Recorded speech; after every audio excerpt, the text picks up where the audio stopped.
It's the Sod Pod, brought to you by Grassland Agro. The Sod Pod.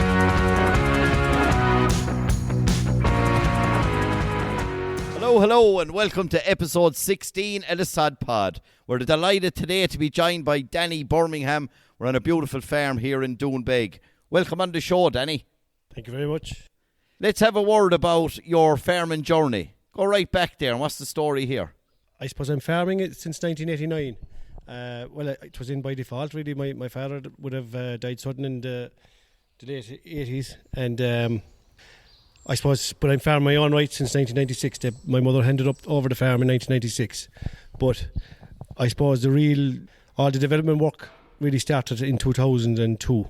But having said that, now go back to my father's time, there would have been a lot of land bought before he died. So I suppose in the intermittent time between there and the development work, it was nearly all, we'll say, loans had been paid back for land. And, you know, it was very basic set up. We'll say there would be an open dunkstead and self-feeding silage with no great housing facilities at all.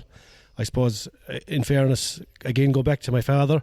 If the land wasn't bought, we wouldn't be where we are today. So I suppose it was a kind of a work in progress all through the years. I suppose going back to before his time, I suppose he inherited the farm. Look at the farm. The farm basically has been in the family for as long as I can remember. Even go back to, you know, and it was. We'll say we started off back in. I remember my own father. He built a 4-unit herringbone in the 70s. So in 2002. We built our first big project was a 44-unit cubicle shed with a milking parlour, 10-unit dairy master milking parlour. So from there on in, we thought that was going to be the end of it. Yeah. But you thought you'd never fill it, Danny? Never fill it, yeah. It was funny because, you know, it was like being so used to where we were, we'll say self-feeding, and, you know, there was a lot of labour, very labour intensive. You know, looking all around me, there was a lot of slat houses put up, and, you know, I can remember even where we had cattle, we used to have a transport box and a bucket to get the slurry into the you know, it was Supers, yeah. You know, it was that bad. And then we'll say from where we were, and the one thing I always said to myself, look, if we're going to be in this crack, we're going to do it right, and we'll have proper facilities, because proper facilities, especially in the land type we have, is a must, really. You know. Where did you come from then, Danny? From 86, even cow numbers? Or sorry, 89. 89, yeah. We were, I suppose, we were milking around the 25 to 30 cows back in the late. We'll say 91, 92, we were milking about, I think we went back to 25 cows, I think, in 92. And we bought cows, that was the last time we actually bought in here, was 92. It was all AI after that then. We were using AI since the early 90s, and no stock bulls. Any replacement were bred from AI. We always, actually, to be honest about it, we were always very interested in cows, even though we'll say we were put in the deep end. I had been doing my 3-month course below on 6 Mile Bridge at the time by the man Eddie Russell. He was a great Clare hurler. But I learned a lot from him, actually, to be honest, with the type of cow, because we wouldn't have a great cow at the time, but it just opened my eyes as what cows can do, you know. And again, after that, then is, you know, it was all solids. Solids wasn't really thought about at the time. It was all volume, you know.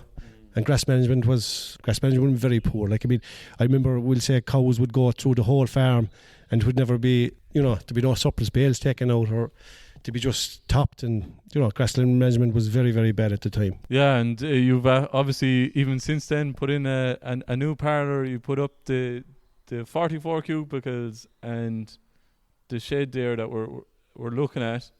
And then you put in another parlour since, Danny, as well, even to make life easier. I suppose the thing is, you see, we never, it was all a slow progress. We were increasing bit by bit every year, and but it was all done in house. There was no bought-in animals, and no, we sell surplus animals if we had them, because we were always very interested in the breeding side of things, you know. And even with the solids, we were always looking at. I remember. One of the local lads in our discussion group, Andrew Killeen, he was in the protein, that Kerry protein, whatever it was, there back in the 90s, I think, and it was all about protein. But we were always very much interested in the things as regards where can we go with our solids, bring it up to, you know, because the milk price eventually went to A plus B minus C, and it actually stood to us the way we were breeding our cows, because we were always looking at the protein side of things. And as well as that, I suppose the nature of our ground, we don't want a low volume cow with high protein and high protein, high fat. We need a cow that's going to milk off the land we have, because we're inside about 6 months of the year, so we need a cow that's going to produce inside as well as outside. Yeah, and that's a big one, Danny. So we're looking out the door, the calf shed here. We can see Trump, a close personal friend of yours, I heard. Is that's a fact, is it? No, it is. Yeah, we're all the one. Myself you were and drinking Trump. bicycle. And we're on the Cree River at one side, and then we're at the Doonbeg River, is it? That's right. At the other side, so that Yes. kind of splits the farm. Isn't it? It's all in the milking block. There's 46 hectares in the milking block, but there's 3 blocks in the farm. It's all accessible to milking cows, but we'll say the river is separating 2 blocks, and in the block up the road, the cows are on they have to walk on the main road to get to the other block. But look, it's fine. We've got around it. We've learned how to cope with it. We can get the cows ourselves now. Before, we used to always need help to get the cows, but we put things in place that where we could get the cows ourselves basically, and got bollards out, and health and safety is a huge issue on the roadways, so all that came into play, and so. And your expansion then hasn't come from taking on more land or leasing more land. It's investing in what you have. No, we all right. The silage block, all right, is rented ground. There's no animals going to the silage block. It's rented ground. There's 32 acres in that, and we're renting a small bit here beside the farm. It's actually over ditch, but that'll be poor ground. We don't really it's only a con acre, so we don't really do much with it. The heifers maybe go there before breeding. It's relatively near enough to the parlour, but I suppose more so we're just concentrating on the ground that we own to get that right and growing as much grass as we can. And that's a big thing, like where we are in Doonbeg, like would probably be synonymous with maybe heavier land. Your farm is probably at sea level, and some of it is even cut away bog, which is remarkable. That's right. Look at it again. It's going back to generations. That's the way the land was farmed around here. That road we walk today now, that would have been a very, very active road back in the 70s and 60s.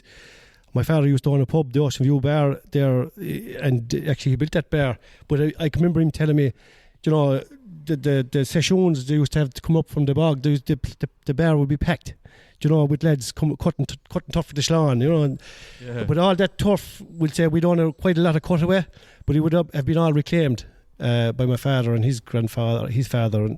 But that's the way it was done over the years, and that's the way we did it ourselves a certain amount of it. But I suppose in the current climate that might all change, Yeah, it's an unbelievable tradition and heritage, I suppose. Yes, it is. It's a pity to lose it, because I'll tell you, number one, you get great enjoyment out of doing it, and to see what it can actually do when you actually, from where it is to where it was to where it go, you can get it. But it's just a shame that's going to be lost now, to the next and to the next generation of farmers as well, because we're actually producing high quality food of all that ground. It's been farmed very eco-friendly, and we're looking after it, and we're doing the best we can, Yeah, and that's we were talking about ourselves beforehand. That's maybe getting lost a little bit in all the noise about farming and pollution and emissions in the environment. And I suppose this is testament you're doing everything right, reducing your nitrogen and trying to get as much as you can, get as much human edible protein. Absolutely, and we're using the less slurry. We're incorporating clover into our swards now, and never before really came into play, because clover was always never part and parcel with heavy soils, and we're just trying to look at. We have to go with the. It was never done on heavy soil. Never. Heavy soil, really, No. Danny. You're probably the first, really. No, well, there's a lot of the lads they now. are the heavy soils lads, But look at it. It's just something new. We just have to move with it and incorporate. It's looking good after walking the farm there today. The clover is looking exceptional. Yeah, look at where we're going with we're going what they tell us to do. We're going. The management, I suppose, is the big thing. And look at it. Unfortunately, we got a TB outbreak this year, so I suppose our stocking rate by default again we're reduced our nitrogen. And on the clover paddocks, that has only got 65 kilograms per hectare to date. But no, look at it's not pretty to look at times. You'd say, "Feck it, is it?"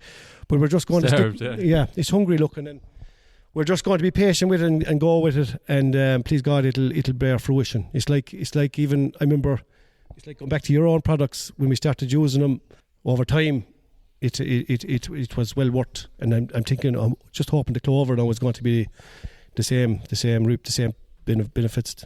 Yeah, and then you touched on there the group and the heavy size group. So you're in your own local discussion group, isn't that right? And the heavy size group as well. Yes. You want to give them a shout out, or are No, they a tough crew, or what way are they? Well, go back to our own local group now. We're very blessed to be in a very good group. I suppose there'd have been a lot of ex Monitor Kerry farmers. Actually, there's 2 FBD young farmers of the year in our group. Wow, and, yeah. you know, they're all very progressive. I mean, Jesus, you're learning an awful lot from them.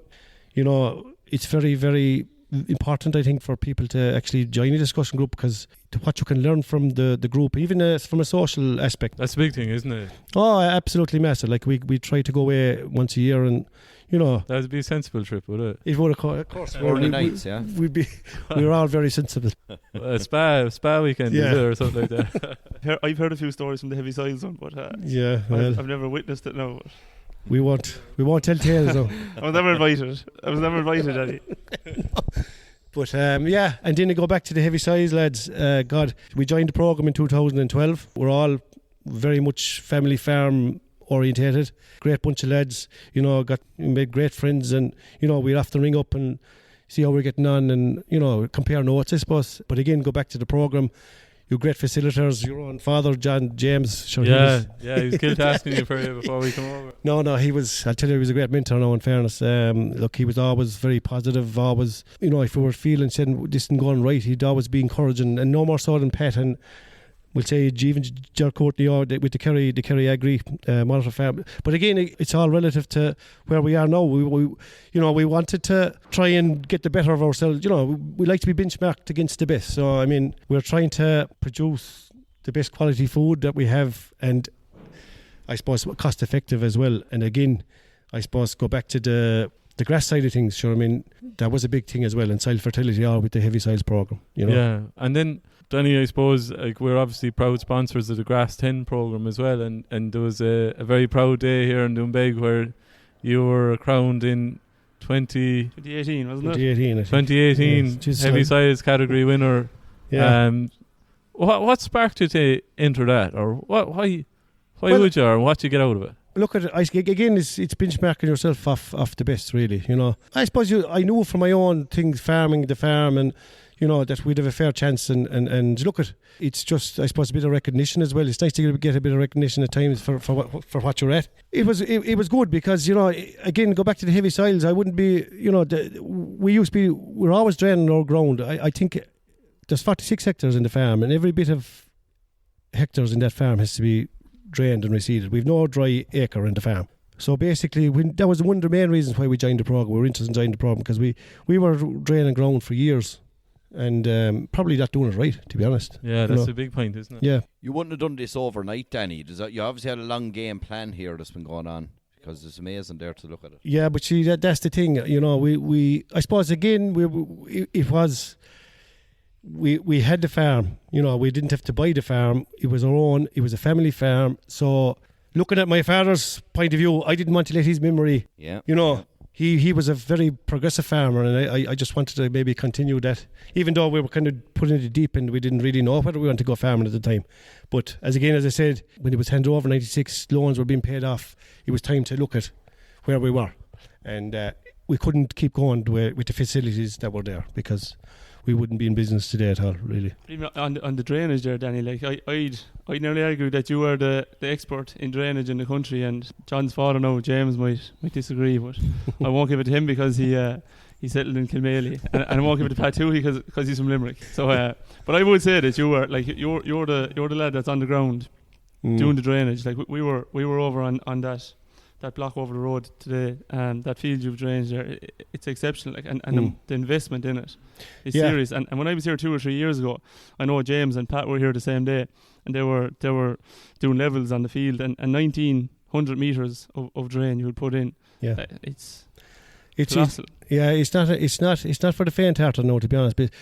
But I suppose you have I'd have a budget every year to earmark. I suppose between 5 and 10 acres. Now we never get to 10 acres, to be honest. Like I suppose since we joined the programme in 2012, we have we've started really draining, concentrating on the drainage work. And if we're going to be reseeding our ground, it has to be drained. There's no point going in and reseeding when it's not, because that's a good point. It won't last.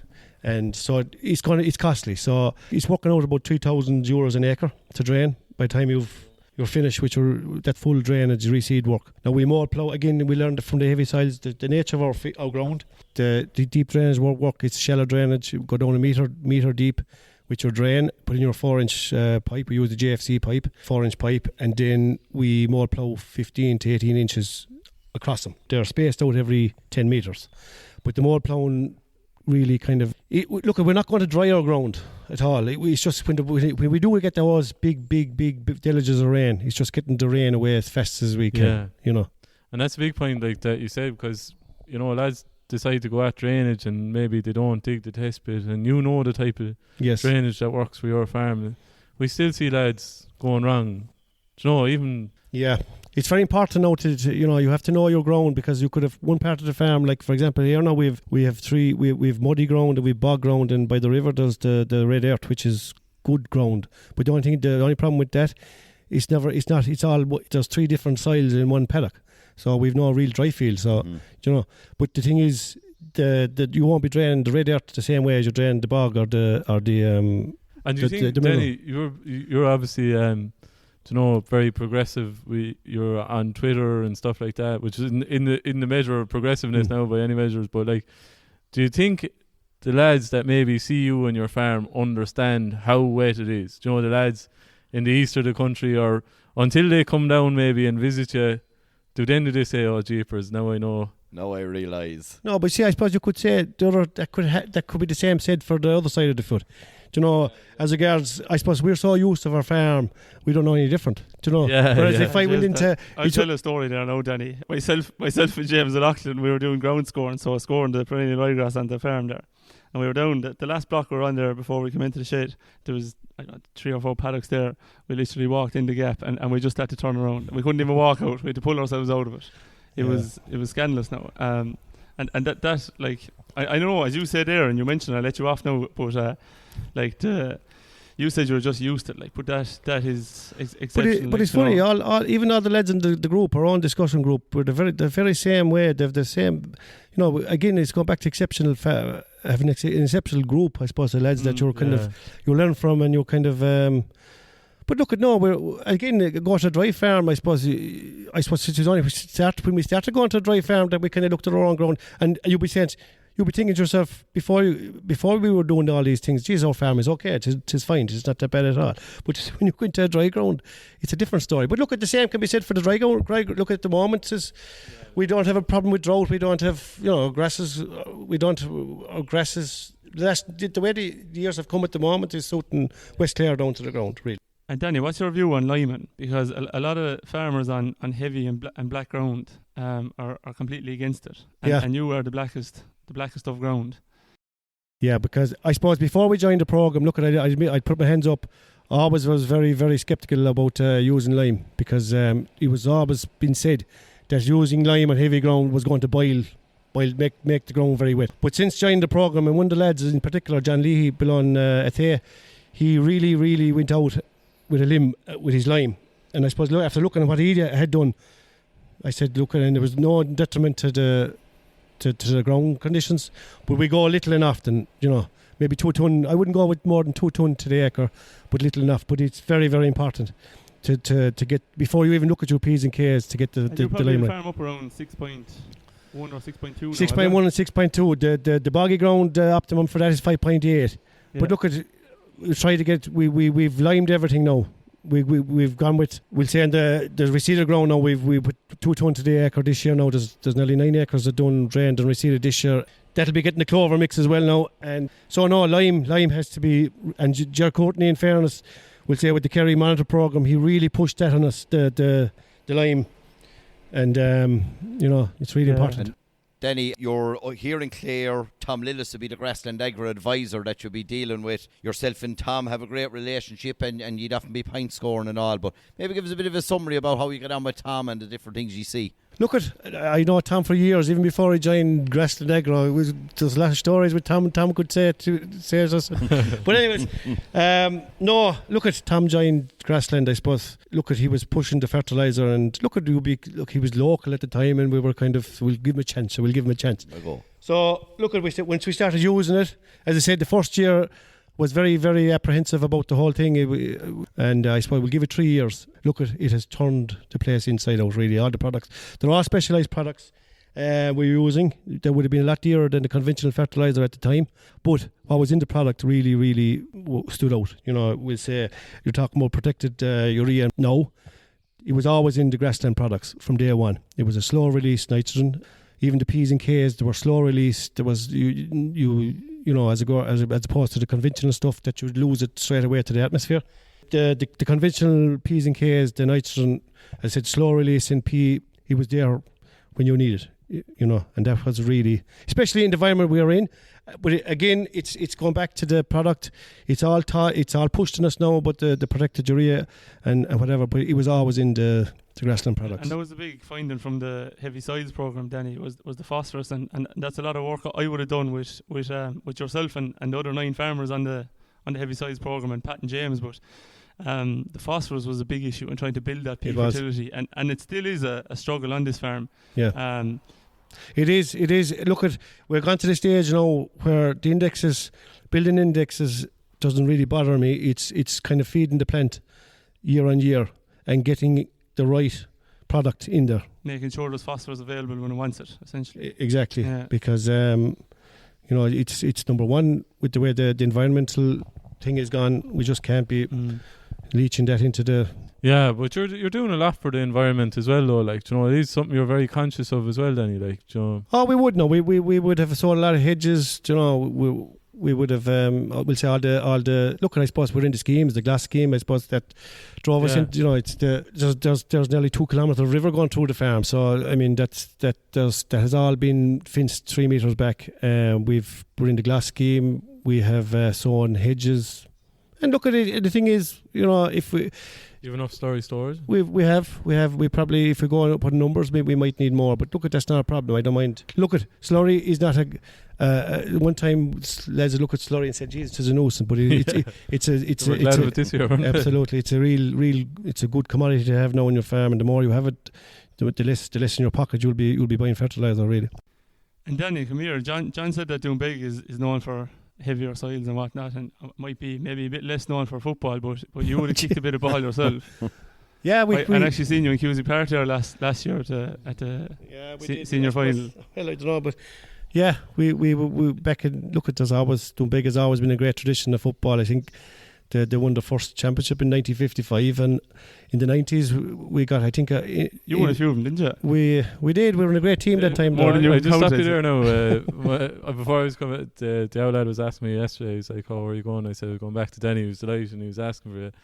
And one of his friends was there last night, and he was explaining about what you done with the farm, that you were mad into football, and he said that you played in 10 county finals and you lost 5. There's a comment that you made to him, rather than saying that you won 5. And it shows the competitive nature, maybe, that's in there as well. Well, you see, that's true. That's very true, John. I suppose I was always very competitive, and even it's coming through in the farming side of things again.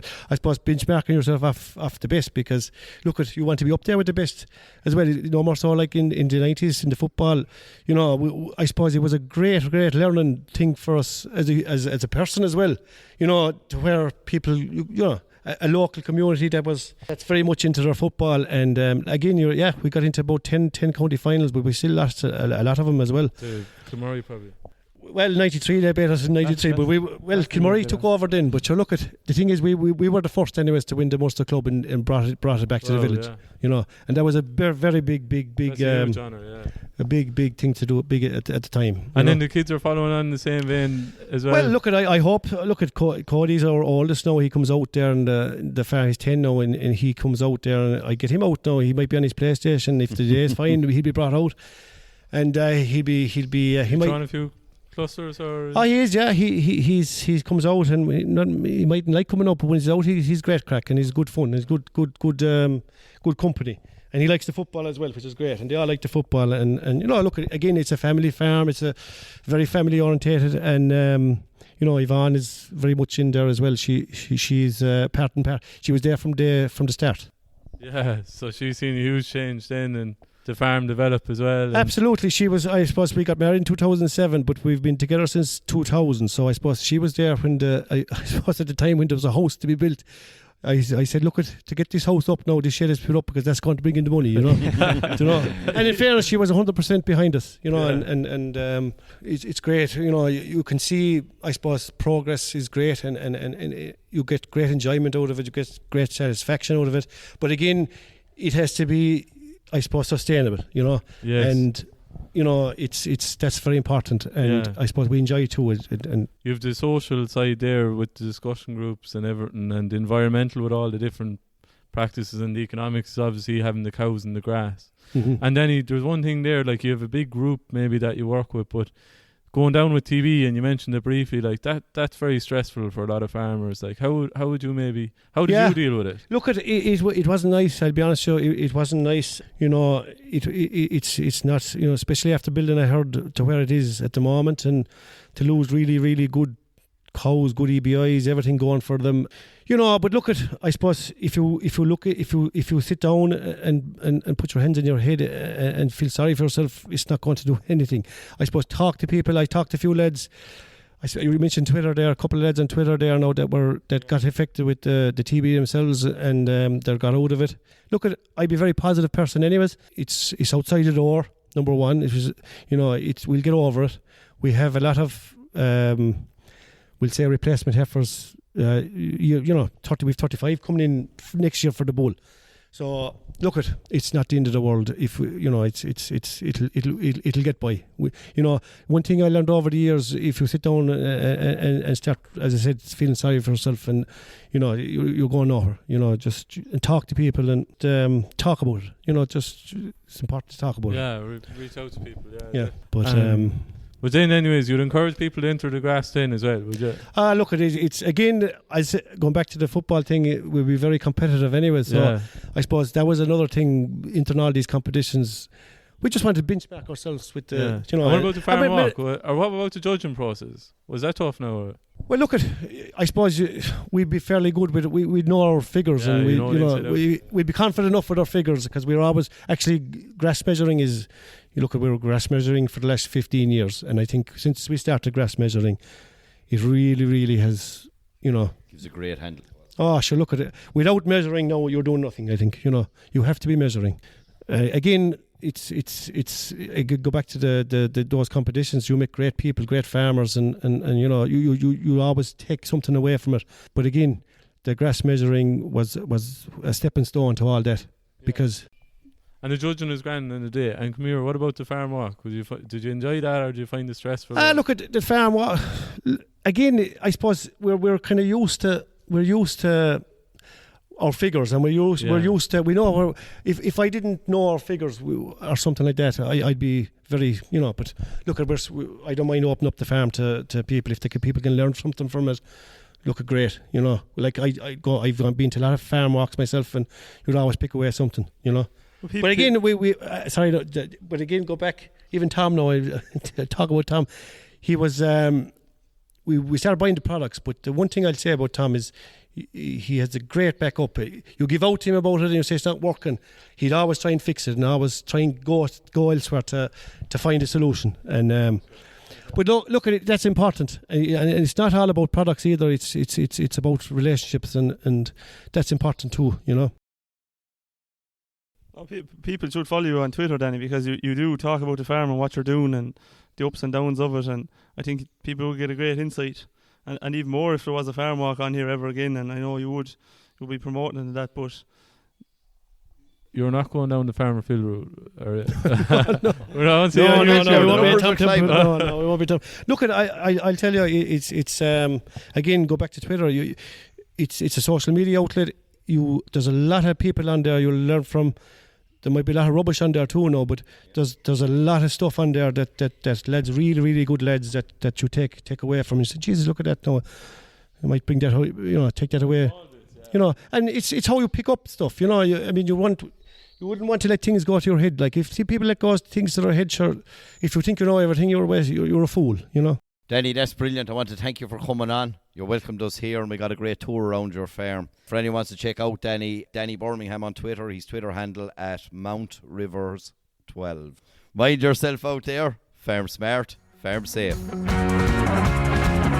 Hey, thanks for listening to the Sod Pod. We hope you enjoyed it. To find out more, head over to www.grasslandagro.ie or check out our social channels: Facebook, Twitter, Instagram, LinkedIn and YouTube. That's all for this episode. See you next time.